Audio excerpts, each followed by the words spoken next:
First one up. I was shocked to see all this stuff.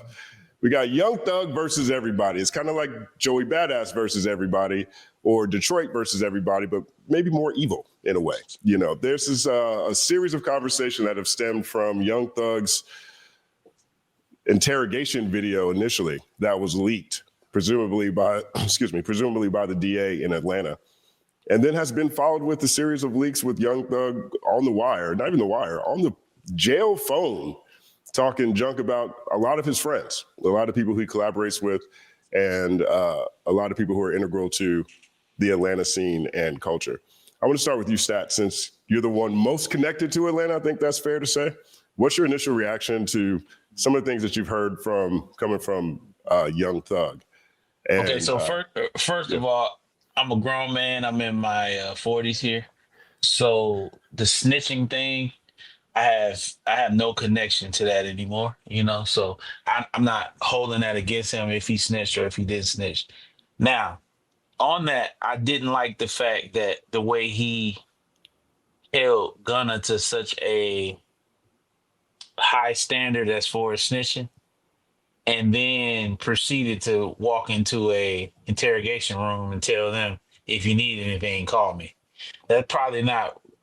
That's kind of like a contradiction in itself. Now, I've been investigated by the federal government. I've had my situation with the feds. I didn't know what was going on, so I didn't have to snitch. But had I known what was going on, I want everybody here to know that I would tell on the mountain. So I'm not trying to say I'm Mr. John Gotti on this thing. So let's just get that correct. Because if I ain't commit no crimes, and if somebody do something in front of me and it's my freedom on the line, I'm telling. Now, as far as his conversations with and talking bad about people, this just lets you know how miserable and disgusting some people are. Just because they make good songs, that doesn't mean that they are good people.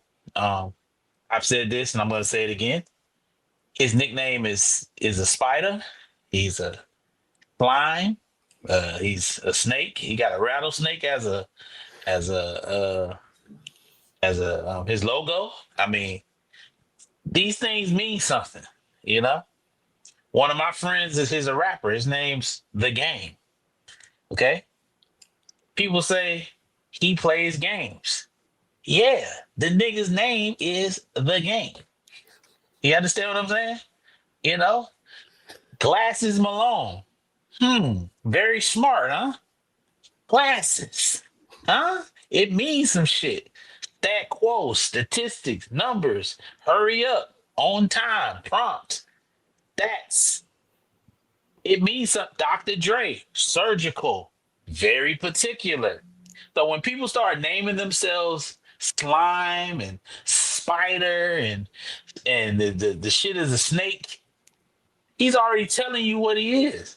So the shock that we're having here is not really a shock. Now, as far as the Atlanta scene, and I'm gonna let you guys talk. This is, and I'm gonna say this in front of my white brother on the call here. Hi. I'm about to go somewhere. You just strap on your seatbelt. They gonna know what I'm talking about. But we invite you at the barbecue, so you gonna hear what the fuck I'm saying. I don't care what state you in, Atlanta, New York, LA. This is par for the course. Motherfuckers sit in studio and shit on each other all day long, even if they homeboys. And we just talked about Canadians. Them motherfuckers so two-faced. You know what I'm saying? You know, 40 and Boy Wonder hated each other for years. Yeah, I said it, Boy Wonder. You know, you my brother. Y'all motherfuckers ain't like each other for years. But pretending like it's all good. They get up in front of each other, it's all sweet. Them motherfuckers hated each other for years. This has been Future and Thug, then fell out of friendship, been back to friendship. You know what I'm saying? Like, this Gunna is signed to Thug. So you already know they had their issues of him complaining. So this is nothing for me. It disturbs me that Thug wasn't intelligent enough to know that he was being recorded. Like, you're on a jail phone, bro. Like, what are you doing? So I let you guys have it. This doesn't surprise me. And as far as Atlanta falling, the whole hip hop shit is falling because niggas can't write a hit record.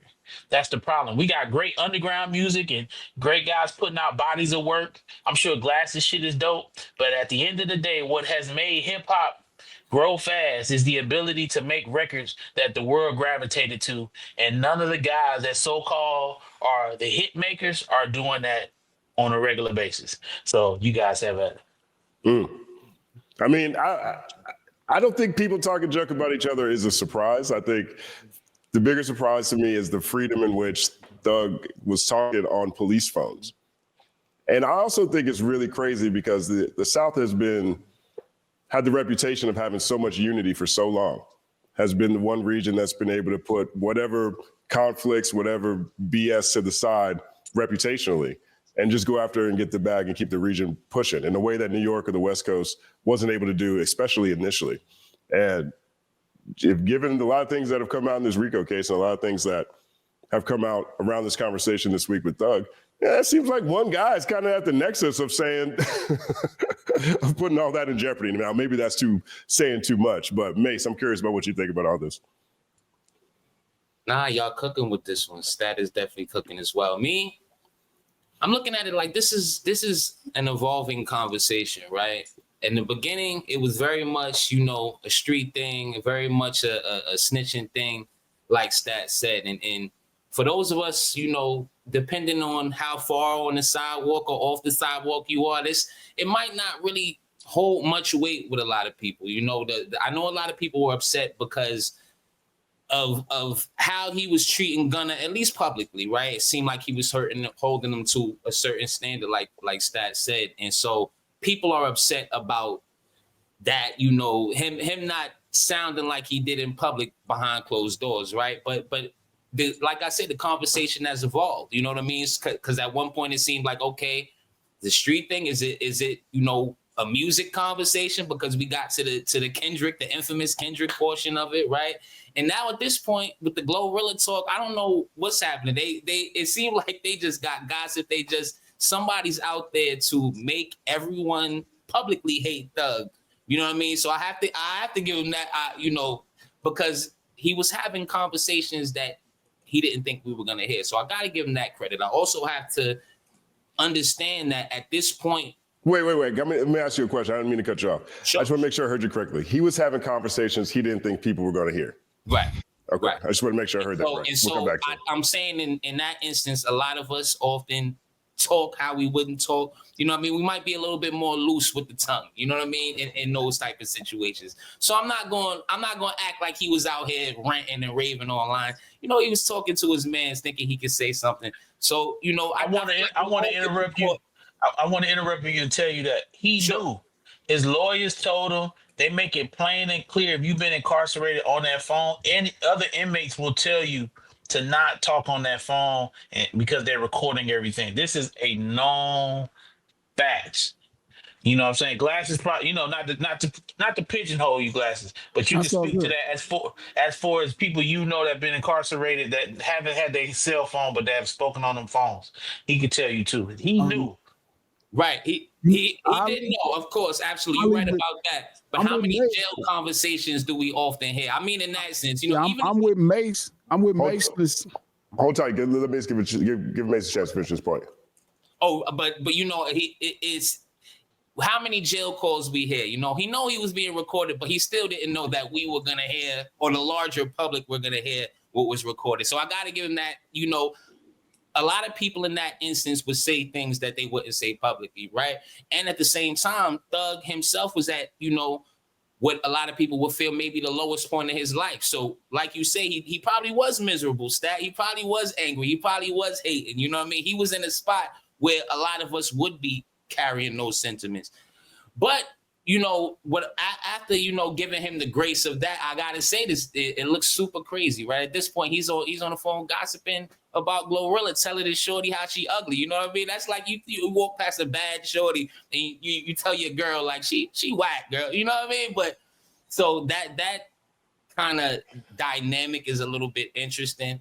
But I, as a fan, from the fan point of view, you know what I mean? Because I know Glasses and Stat are going to carry being in the game, they carry a different type of knowledge about kind of where this lies. You know what I mean? Be careful, by the way, guys. He might be talking about y'all in the next release call. But as far as, you know, for a fan, it's like the fake unity being exposed is very interesting, right? And it's been said for a long time, you know, these guys ain't really friends, you know what I mean? It's all business, this, that, and the third, but they still carried on like, you know, we're best buds. They're putting their hand around each other's shoulder. So it's very interesting to see that fake unity. Like you mentioned Atlanta specifically, but just in the rap game in total, in totality, right? Because, you know, much like, you know, basketball, people say in the rap game, we're very much in the hug mode, right? We're very much in the let's be friends mode, the non-competitive mode, you know what I mean? Excluding last year's events. So it's very interesting to see, you know, I've been seeing Dirk and Thug in pictures for years, right? That infamous Thug standing over the computer meme pic that everybody has seen. So it's very illuminating, right? Somebody who everybody, you know, seemingly loves in the rap game, Young Thug, just talking crazy about everyone. So I feel like it's good. We're going to get to a point where, yeah, that fake unity, we out of there. You know what I mean? Very interesting portion of the conversation where he mentioned that Kendrick don't take money like it was a negative. To me, that looked positive, right? Because when you do take money, when you do, you know, fake the friends for the music, this is the type of energy that's going on behind the scenes. So that's the most interesting part to me. Word, I feel you on that. I mean, lot to come back to. We'll come back to that one. G, I know you had something you wanted to say. I want to jump in here real quick. Yeah, the recorded part of the calls, you know that the calls are being recorded, but usually they're not entered into discovery, at least in California. Like, I don't know, in Georgia, maybe it's different, but you know the calls are being recorded, but they are not necessarily regarded as part of, like, everybody can get access to them. You know what I mean? Like, normally they would have to be entered into a level of discovery, not all phone calls. So that shit, they really doing a number on him. They going to town on him. You know what I mean? And I need to find out more. I need to talk to Mike, to Killer Mike or somebody to figure out how the jail system, you know what I mean, works there. Because here, like, I don't think you can get access to people's recorded calls in jail just because they made them, unless they have something to do with the case and then they entered into discovery, you know, like everybody can have access to them. They leaking calls that I know, unless they chopping the calls down to just, maybe these calls he did talk about his case and we just not hearing that part, versus them, whoever has it now is just chopping up the part where he's talking about a specific popular person. I'm interested though. It's crazy. It's like, damn. Yeah, this is like this is like the DA saying, "Oh, you got out, huh? Oh, You got your shit back. You got out, but you're not out of problems." Yeah, Curtis, what do you think? I think seeing the terms of his probation and seeing how strict that was, seeing how extensive the RICO was and how they were pulling up phone calls as part of evidence, which is not uncommon, right? I don't know why anybody would say a damn thing inside jail at that point in time, unless they felt like, you know what, it's up for me. I think I'm done. I don't think I'm getting out. So I believe that he was well aware that he was being recorded, but what will it matter if I'm not getting out? Because the way it was looking like from the outside at one point in time, wasn't this the longest of its kind, that type of case? Longest case in Georgia history, if I'm not in mistaken. Georgia history. I don't think I'm getting out. I'm not saying that you know, is an excuse for somebody to start talking crazy about everything in the industry, but that sounds like bitterness at the core. And if you just pass in time at that point in time, it just seemed like that was the result of that. On the flip side of that, I'm glad for as much ridicule as Tupac gets, that the only calls you got from Tupac is him talking to Monster Cody. The only things you got from Tupac is the interviews he's doing about the work he wants to do when he gets out, the work he was doing in the community beforehand. I love to see in that sense where the priorities are at. When I see this is exactly why I talk to independent artists all the time on my platform. I'm like, everything that glitters not gold. And every relationship that you think is man, I'm a shoo-in. We locked in. No, you're not. They don't like you, and the people that you trying to get cosign, they trying to get cosigns don't like neither one of y'all. So seeing this play out, I'm loving watching the party die. That's what I'll say. I'm having a good time too. 1 second applause. Professor Scott, what you got? Maybe I'll be a little bit of a contrarian, but like, part of me wonders, like, do we just want blood? Is it just like, it's been a little while since there's been a celebrity who's like totally melted down, and especially America particularly likes to pick on non-white celebrities, in particular like to pick on rappers and really tear them down. So it's hard for me not to feel like the stuff he says in public I get, but the stuff he says in private, like, have you ever been like in an argument with your girl or something, and like she starts fighting with you for what you're thinking but not what you said?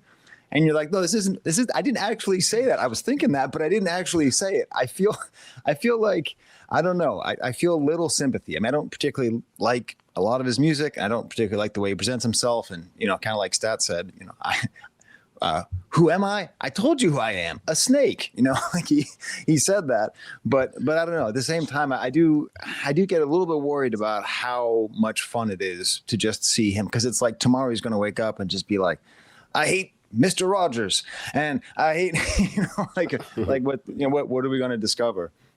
But yeah, I don't know. I try not to kick someone when they're down, but he does make it tricky. I mean, going after Glorilla, I like Glorilla.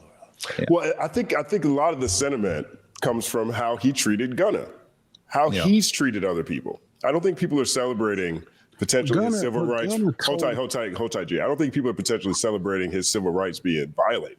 I think people are saying, you've been outside talking like this while you was doing that the whole time. Go ahead, G. He told on him.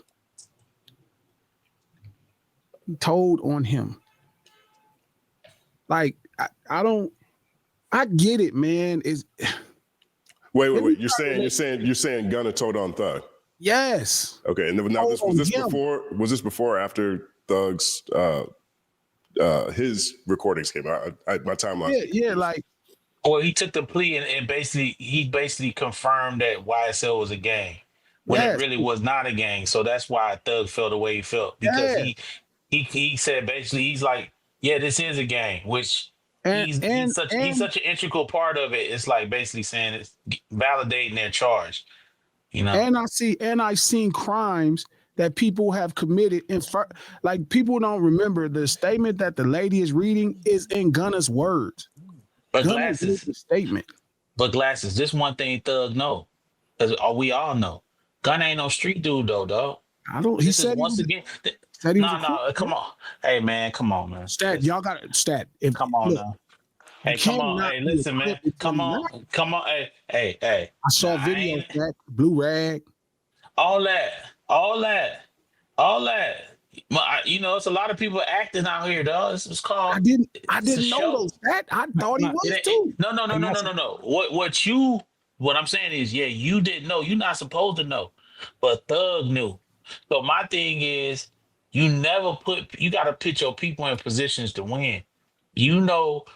Like anybody that know me know, like we committed it's a crime going on. Oh, Stat, he got a family. He telling it. We're not doing nothing in front of him. Keep him away from it. When you know somebody, regardless of what these songs say.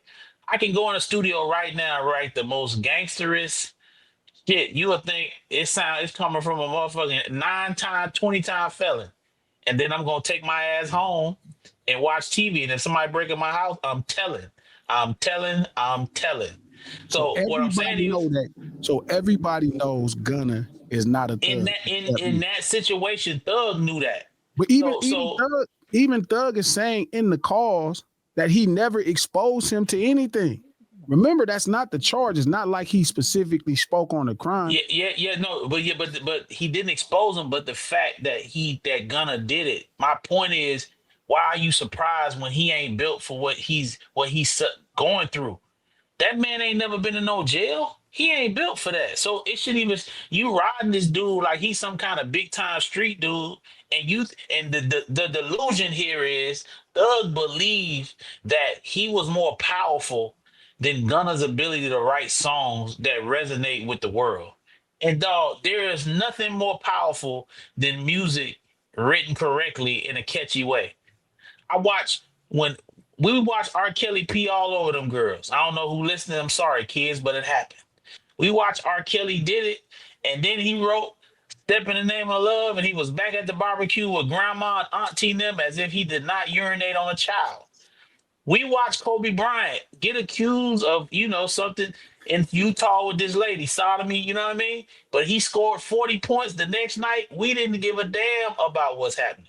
What I'm trying to say is when you can write a record and you can make songs that people like, or you got a skill that entertain us, that supersedes all this snitching and all that, anything, that all that stuff go away. We don't care about that. How you make me feel? What you mean, that song? Oh, that made me feel good. I don't care what. I don't believe that though, Stat.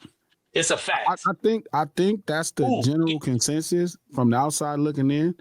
But I think when you get down to the core of it, people care. No, I they don't. think that's why you go through a million people saying that he's not. Listen, Gunna's album that just came out is going to sell way more albums than Young Thug when he dropped. I'm not disagreeing on that, and now it's at an all-time place. But even his records have slowly started to decline off the charts because now the hype of it all. He ain't make a hit. I mean, that's not necessarily his greatest strength as an entertainer. Anyway, part of it was the allure. Part of what it you mean? was the allure. What you mean? As listen. Fuck you mean? Yeah. Justin looks at charts, but what I'm saying, "Fuck You Mean" was the song that he dropped on that project that made that shit go. He doesn't have a "Fuck You Mean" this time. He got this "Fuck Tonight," but it's not on the level of "Fuck You Mean." Sure. What I'm saying to you is, if he wrote a hit record, it wouldn't matter. And and out of all of them, he still has the ability to actually go in there to do it. Lil Baby ain't writing no raps. Because Gunna, Young Thug, and Yachty was writing all Lil Baby rhymes. Exclusive here. Y'all can go ahead and blast that out. So when Gunna went to jail, that's why Lil Baby shit ain't hit. The writers is in jail, and Yachty wasn't writing the rhymes. Okay, cool, boom. Thug, his pen ain't like it was, because he can't talk about what he was talking about on his shit, and it just ain't the same. So, like, Gunna is the only one of that collective in Future or whatever that still have the capability of possibly making some shit that will resonate with people, I'm interested. I did not know that everybody knew Future. Gunna wasn't on No Timing. I would have never knew that. I wish they would have told us at first, so we could have been like, "You're not on No Timing." why would you tell us that when we trying to sell something? It's a product. We trying to sell. It don't come into any kind of personal responsibility as like a culturist completely. Like I get the money part of it. It's about money, dog. Glasses. Listen, we're not finna do this on the stream, but how many rappers out here on the West Coast? We've been around a very long time, dog. These dudes are Schoolboy, Elroy's, and Square. They wouldn't bust a grape in a fruit fight. But I wouldn't be the person also validating it neither. Yeah, because they're not signed to you. Culture united, our culture united, our culture united, our culture united, connecting all over the world, connecting all over the world, connecting all over the world, connecting all over the world.